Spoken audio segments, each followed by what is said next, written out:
Great പിരമിഡ്സിന് അകത്ത് നടക്കുന്ന chemical റിയാക്ഷനെ പറ്റിയിട്ട് ഞാൻ റിസർച്ച് ചെയ്തപ്പോൾ എനിക്ക് ഏറ്റവും കൂടുതൽ ഉണ്ടായ സംശയം എന്താണെന്ന് വെച്ചാൽ ഇതൊക്കെ ശരിക്കും റിയൽ ആണോ? ഇത്രയും ഏൻഷ്യന്റ് ആയിട്ടുള്ള ഒരു സിവിലൈസേഷൻ ഇത്തരത്തിൽ അഡ്വാൻസ്ഡ് ആയിട്ടുള്ള നോളജ് ഒക്കെ എവിടെ നിന്ന് കിട്ടി? ഞാൻ കഴിഞ്ഞ വീഡിയോയിൽ ഡിസ്കസ് ചെയ്ത കാര്യങ്ങൾക്ക് എന്തെങ്കിലും ഒരു സോളിഡ് എവിഡൻസ് ഉണ്ടോ? 2001 ഗിസയിലത്തെ ഗ്രേറ്റ് പിരമിഡിന്റെ അകത്ത് കണ്ടുവരുന്ന ഗ്രാൻഡ് ഗാലറിയുടെ സീലിംഗിൽ ഒരുപാട് കത്തിത്തീർന്ന മാർക്കുകളൊക്കെ കണ്ടു. അതും ഗ്രാൻഡ് ഗാലറിയിലത്തെ സീലിംഗ് എന്ന് പറയുന്നത് അത്യാവശ്യം നല്ല ഹൈറ്റിലുള്ള സീലിംഗ് ആണ്. അപ്പൊ ഇത്ര ഹൈറ്റിൽ പോലും നമുക്ക് കത്തിക്കരിഞ്ഞ മാർക്കുകളൊക്കെ കാണാൻ പറ്റുന്നുണ്ട്. നിങ്ങളിപ്പോ ഈ കാണുന്ന ഇമേജ് കിങ്സ് ചേംബറിന്റെ അകത്തുള്ള ഒരു ഗ്രാനൈറ്റിന്റെ സ്ലാബിന്റെ ഇമേജ് ആണ്. ഈ ഒരു ഇമേജിൽ നിന്ന് നമുക്ക് മനസ്സിലാക്കാൻ കഴിയുന്നത് ഇത്രയും വലിയൊരു സ്ലാബിന്റെ അകത്ത് വലിയൊരു ക്രാക്ക് വീണിട്ടുണ്ട്. ഓൾ ദ വേ അക്രോസ് ഒരു ക്രാക്ക് വീണിട്ടുണ്ട്.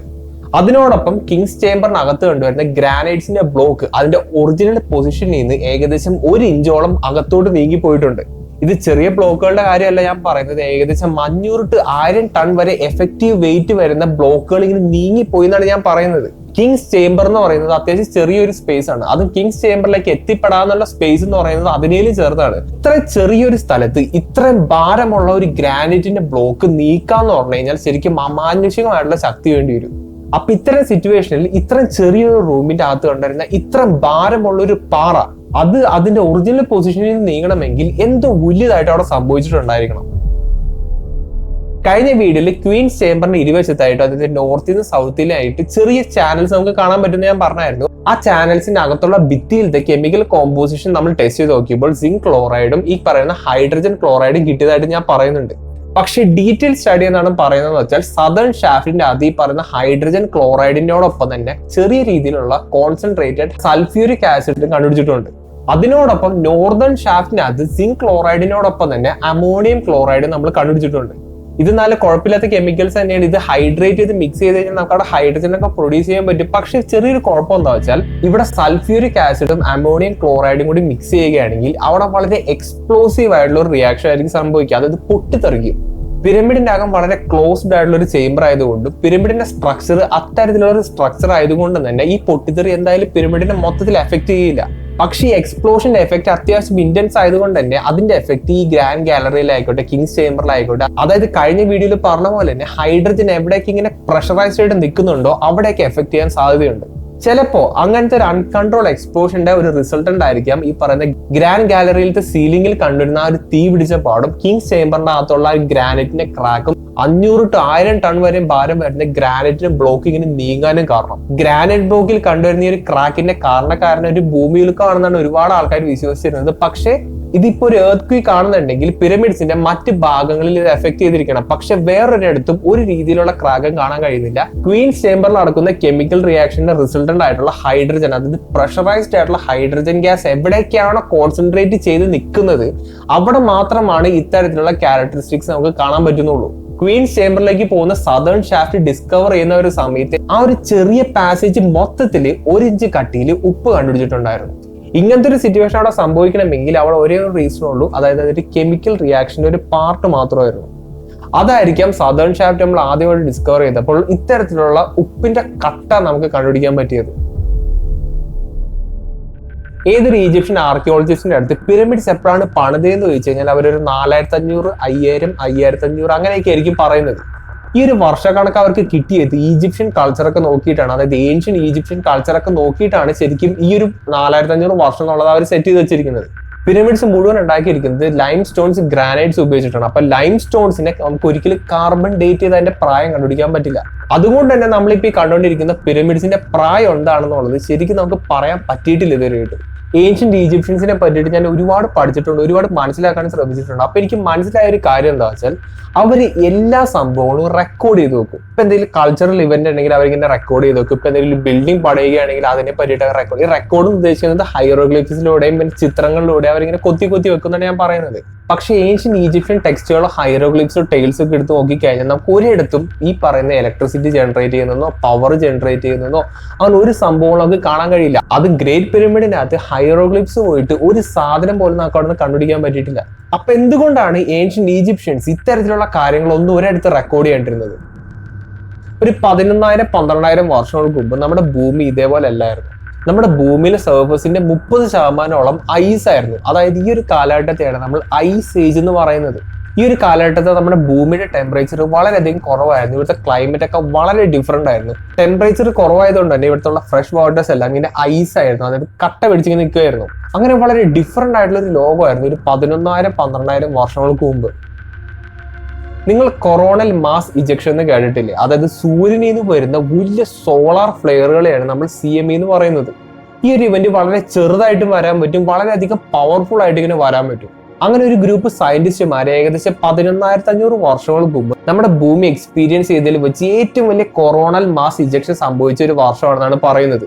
ഇതിന്റെ മാസീവ്നെസ്സും സ്ട്രെങ്തും കാരണം നമ്മുടെ ഭൂമിയിലുള്ള മാഗ്നറ്റോസ്ഫിയർ ഒറ്റയടിക്ക് പോയി എന്നാണ് പറയുന്നത്. മാഗ്നറ്റോസ്ഫിയറിന്റെ ഒരു ഇമ്പോർട്ടൻസ് എന്താ വെച്ചാൽ ഇതാണ് നമ്മുടെ ഭൂമിയിലേക്ക് ഒരുപാട് ഹാർംഫുൾ ആയിട്ടുള്ള റേഡിയേഷൻസ് ഒന്നും എത്താണ്ട് ഒരു തരത്തിലുള്ള ഒരു ഷീൽഡിംഗ് പോലെ പ്രൊട്ടക്ട് ചെയ്യുന്നത്. അങ്ങനെ ഈ മാഗ്നറ്റോസ്ഫിയർ പോയ പിന്നെ നമ്മുടെ ഭൂമിയിലത്തെ ടെമ്പറേച്ചർ വളരെയധികം ഇൻക്രീസ് ചെയ്തു, ഒരുപാട് റേഡിയേഷൻ ഒക്കെ നടന്ന വല്ലാത്തൊരു അവസ്ഥയായിരുന്നു. ആ ഒരു കാലഘട്ടത്തിൽ ഞാൻ നേരത്തെ പറഞ്ഞ പോലെ ഭൂമി ഐസ് ഏജിലായിരുന്നു. അപ്പൊ ഇത്തരത്തിലുള്ള ഇൻസിഡന്റ് സംഭവിച്ചപ്പോൾ നമ്മുടെ ഭൂമിയിൽ ഉണ്ടായിരുന്ന ഗ്ലേഷ്യേഴ്സ്, അതായത് ഐസ് എല്ലാം പെട്ടെന്ന് ഉരുകി വെള്ളമാവാൻ തുടങ്ങി. നിങ്ങൾ ജസ്റ്റ് ഒന്ന് ആലോചിച്ച് നോക്കാം, നമ്മുടെ ഭൂമിയിൽ ആ കാലത്ത് മൊത്തം ഐസ് ആയിട്ട് നിൽക്കുകയായിരുന്നു. പെട്ടെന്ന് ഇങ്ങനത്തെ ഒരു ഇവന്റ് സംഭവിച്ചപ്പോൾ ആ ഐസൊക്കെ ഉരുക്കിയിട്ട് വെള്ളമായി മാറി. അവിടെ എന്തായിരിക്കും സംഭവിക്കുന്നത്? ഒരു മിന്നൽ പ്രളയത്തിന്റെ 1000 മടങ്ങ് ശക്തിയുള്ള ഫോഴ്സിലായിരിക്കും അവിടെ വെള്ളമൊക്കെ ഇങ്ങനെ നിറഞ്ഞിട്ടുണ്ടാവുക. അതായത് ആ കാലത്ത് ജീവിച്ചിരുന്ന നമ്മുടെ പൂർവികർക്കാവട്ടെ, അവിടെ ഉള്ള ആനിമൽസിനാവട്ടെ, ഒന്നും തന്നെ ആ ഒരു സംഭവത്തിന് ഒരിക്കലും സർവൈവ് ചെയ്യാൻ പറ്റില്ല. അതിനോടൊപ്പം മാസീവ് ആയിട്ടുള്ള സോളാർ റേഡിയേഷനും അതിനൊപ്പം തന്നെ ഈ മാഗ്നറ്റോസ്ഫിയറിന്റെ ആബ്സെൻസിൽ വളരെയധികം ശക്തിയുള്ള ഇടിമിന്നൽ ഉണ്ടാവുന്ന സയന്റിസ്റ്റുമാർ പറയുന്നുണ്ട്. അതായത് ഇപ്പൊ കണ്ടുവരുന്ന ഇടിമിന്നലിന്റെ ഒരു 1000 മടങ്ങെങ്കിലും പവറുള്ള ഇടിമിന്നലായിരിക്കും മാഗ്നറ്റോസ്ഫിയർ ഇല്ലെങ്കിൽ സംഭവിക്കുക.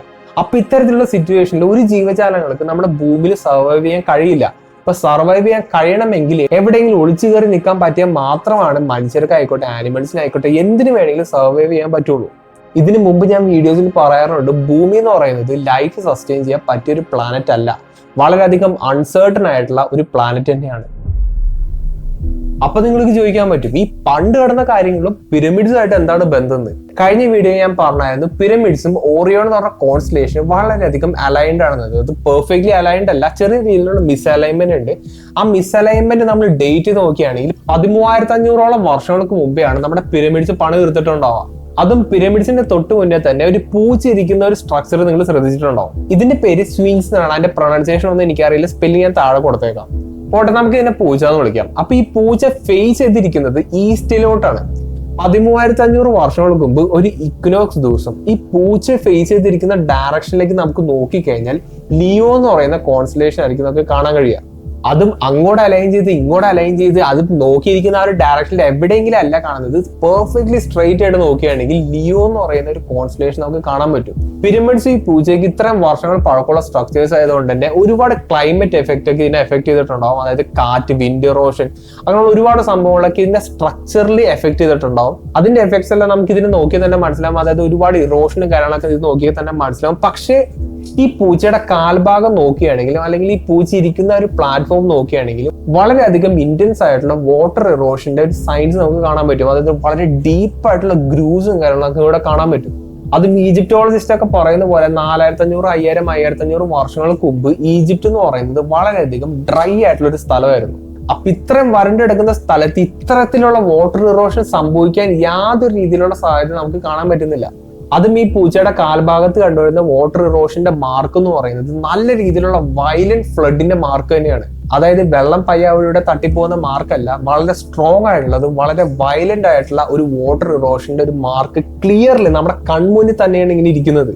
അത് 11,500 വർഷങ്ങൾക്ക് മുമ്പ് വളരെ മാസീവ് ആയിട്ടുള്ള ഒരു ഫ്ലഡ് നമ്മുടെ ഭൂമിയിൽ സംഭവിച്ചു എന്നുള്ള കാര്യം സയന്റിഫിക്കലി തെളിയിക്കാൻ നമുക്ക് പറ്റും. അപ്പോൾ ഇതെല്ലാം കൂടി നമ്മൾ കൂട്ടി വായിക്കുകയാണെങ്കിൽ പിരമിഡ്സും ഈ പറഞ്ഞ പൂച്ച പോലത്തെ സ്ട്രക്ചേഴ്സ് എല്ലാം ഐസേജ് കാലഘട്ടത്തിൽ ഉണ്ടാകുന്ന സ്ട്രക്ചേഴ്സ് ആവാനാണ് സാധ്യത. ഇത്രയും വലിയൊരു ഗ്ലോബൽ ഫ്ലഡ് സംഭവിക്കുന്നതിന് മുമ്പ് നമുക്ക് അറിയാൻ പാടില്ലാത്ത വളരെ അഡ്വാൻസ്ഡ് ആയിട്ടുള്ള ഒരു ഏൻഷ്യൻ സിവിലൈസേഷന്റെ പ്രസൻസ് നമ്മുടെ ഭൂമിയിൽ ഉണ്ടായിരുന്നിരിക്കുക. ഇത്രയും അഡ്വാൻസ്ഡ് ആയിട്ടുള്ള ഒരു ഹ്യൂമൻ റേസ് പണി തീർത്ത ഒരു ജൈഗാന്റിക് സ്ട്രക്ചർ ആയിരിക്കാം പിരമിഡ്സ് എന്ന് പറയുന്നത്. അല്ലാണ്ട് ലോജിക്കലി നമുക്ക് വേറെ എക്സ്പ്ലനേഷൻ ഇവിടെ കൊടുക്കാൻ പറ്റില്ല. അതായത് കാഫ്രെ പിരമിഡിന്റെ അടിയിൽ 600-650 മീറ്റർ ഡെപ്തിൽ 8 പില്ലേഴ്സ് ആണ് കണ്ടുപിടിച്ചിരിക്കുന്നത്. അതും 8 പില്ലേഴ്സ് ചെന്ന് അവസാനിക്കുന്നത് 80 മീറ്റർ ക്യൂബ് വരുന്ന 2 ജൈഗാന്റിക് ആയിട്ടുള്ള സ്ട്രക്ചേഴ്സ് ആണ്. അതും ഈ സ്ട്രക്ചർ കണക്ട് ചെയ്തിരിക്കുന്നത് 2 കിലോമീറ്ററോളം വ്യാസമുള്ള വലിയൊരു അണ്ടർഗ്രൗണ്ട് ചേംബറിലേക്കാണ്. എങ്ങനെയാണ് നമുക്കറിയാവുന്ന ഏൻഷ്യൻ സിവിലൈസേഷൻ ഇത്തരത്തിലുള്ള സംഭവങ്ങളൊക്കെ പണിയാൻ പറ്റുന്നത്? നിങ്ങൾ ജസ്റ്റ് ഒന്ന് ലോജിക്കലി ആലോചിച്ച് നോക്കാം. അപ്പൊ നിങ്ങൾക്ക് ചോദിക്കാൻ പറ്റും, ഇത്തരത്തിലുള്ള ഗ്ലോബൽ ഡിസാസ്റ്റർ നമ്മുടെ ഭൂമിയിൽ സംഭവിച്ചതിന് എന്തെങ്കിലും തെളിവുണ്ടോന്ന്.